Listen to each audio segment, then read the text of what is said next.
We bring in now national security and military analyst Dr. Rebecca Grant. She is also vice president at the Lexington Institute. Trey just set us up nicely. Really, there's quite a scene unfolding right now. A huge amount of assets being moved there to the Middle East. The Ayatollah talking about a regional war unfolding potentially if President Trump strikes. But the president says that they are talking. They are talking with us. Your thoughts, what do you make of this as all of these things are playing out? So Iran is playing games about allowing nuclear inspections. But at this point, Iran is taking a really big risk because Trump's armada ensures that Iran basically has no military options left. And make no mistake, President Trump is ready for action. If they go, we know there's a pre-briefed target set. It's probably ballistic missile sites, maybe leadership targets. But right now, it is the pressure on Iran to agree to negotiations, which is what President Trump says he wants to do. Yeah. One of the things that was highlighted in our reporting there just a moment ago was this fleet that has moved to the area is even bigger than Venezuela. We know the USS Abraham Lincoln is there, but there's also this Wall Street Journal headline from today saying, before any strike on Iran, U.S. needs to bolster air defenses in the Mideast. The Pentagon is taking steps to protect Israel, Arab allies, and American forces if Iran retaliates. How big of a concern is a potential retaliation if the president decides to strike and does?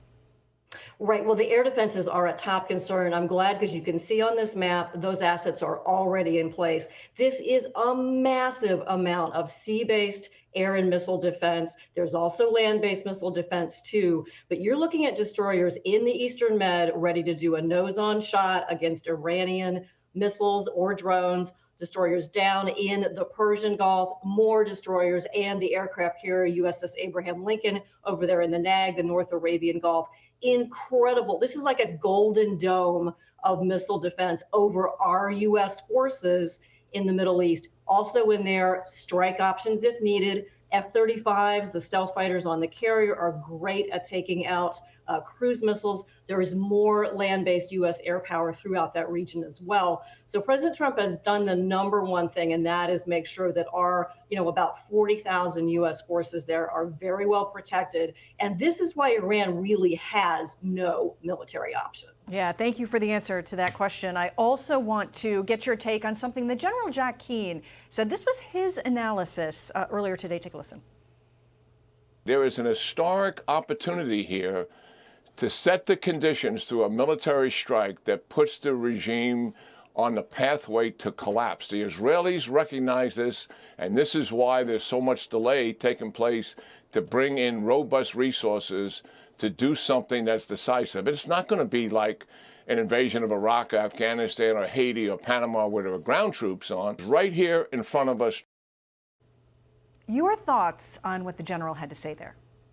Well, General Keane is very wise in two things. One, we know that the Israeli Defense Force chief was here, no doubt sharing some up-to-date intelligence. And what General Keane is saying is that one thing that will really hurt Iran is to continue to take out more of that ballistic missile space launch capability. They've still got a lot of those sites. And so if it comes to it, that type of strike would indeed really weaken the regime, the Ayatollah, the IRGC, and that whole bad crowd. And I just want to get your thoughts. Where are you leaning right now? Do you think it's more likely that diplomacy will win out, or that there could ultimately be more likely that there's a strike?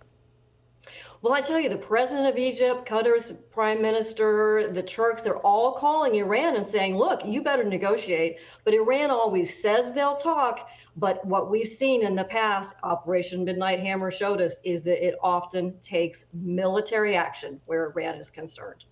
Dr. Rebecca Grant, thank you very much. We appreciate your analysis. Wonderful to have you on with us this weekend. Thank you. Hey, Sean Hannity here. Hey, click here to subscribe to Fox News YouTube page and catch our hottest interviews and most compelling analysis. You will not get it anywhere else.